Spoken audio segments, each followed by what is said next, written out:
Election night in Oklahoma with storms on the horizon now. Good evening once again, I'm Dave Morris. Here are the headlines so far. Hofmeister soundly defeating Baressi, Lankford not needing a runoff, and Fallin cruising through the primaries. Nick Tragakis from the Oklahoman joins me now. And Nick, let's start with the state school superintendent race. Yeah, this is a race where a lot of people expected a Republican runoff perhaps. It's not looking like it's going to shape up that way. The Associated Press is calling that Republican primary for the challenger, Joy Hofmeister. Not only is she defeating the incumbent state superintendent, Jana Baressi, but Baressi is actually in third in that race behind a relatively unheralded candidate, Brian Kelly of Edmond. Hofmeister running about 56% of the vote.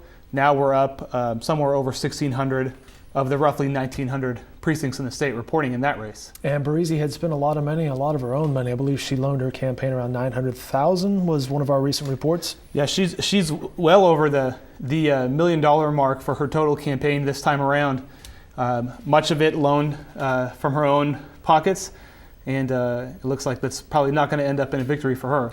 There are watch parties out there. We have videographers at both watch parties for Baressi and for Hofmeister. We will have those videos later tonight. Let's move on to Lankford's race. This was our other big matchup of the night, and the Associated Press is calling this Republican primary for James Lankford. T.W. Shannon was getting about 36% of the vote. Lankford was running about 55%. And again, that's about 1,600 out of about 1,900 precincts. So obviously enough for the AP to feel like this was a safe election to call. Lankford, it looks like now, will advance to the general election without the need of a runoff. If only I had Lankford's deep, booming voice. I mean, he's got the voice of God. Republican 5th Congressional District. Yeah, this is one where some of our experts had predicted a possible runoff, and it looks like that's what we're going to get. It's going to be former State Senator Steve Russell and former Corporation Commissioner Patrice Douglas. They're both running at about 25% of the vote right now. There's several other contestants in the race, but none at this hour of the night with enough traction to really challenge those two. So it looks like Russell and Douglas, are heading for a runoff in the 5th District. And of course, the runoff is August 26th. Very good. And finally, the U.S. Senate on the Democrat side. This is an interesting one. Now, this is going to be who would potentially challenge Lankford for that Senate seat in the general election. We have 3 candidates on the Democratic side. Connie Johnson, a former state senator, and a perennial Oklahoma candidate, Jim Rogers, 79 years old from Midwest City. Right. He enters elections every year. And what's notable about Jim Rogers, during the presidential Democratic primary in 2012, he actually won some counties from President Barack Obama.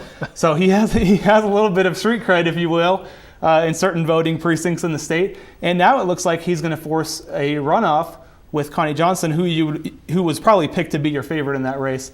But apparently Jim Rogers, hard to beat in the Democratic race. More bragging rights in the cafes, right? All right, Nick Tragakis will be back at 10 p.m. with another update. You can find some context in tomorrow's editions of the Oklahoman of these races like this. In the Lankford-Shannon race, was Lankford actually helped by negative ads against him? And remember, Coburn stepped in to defend him.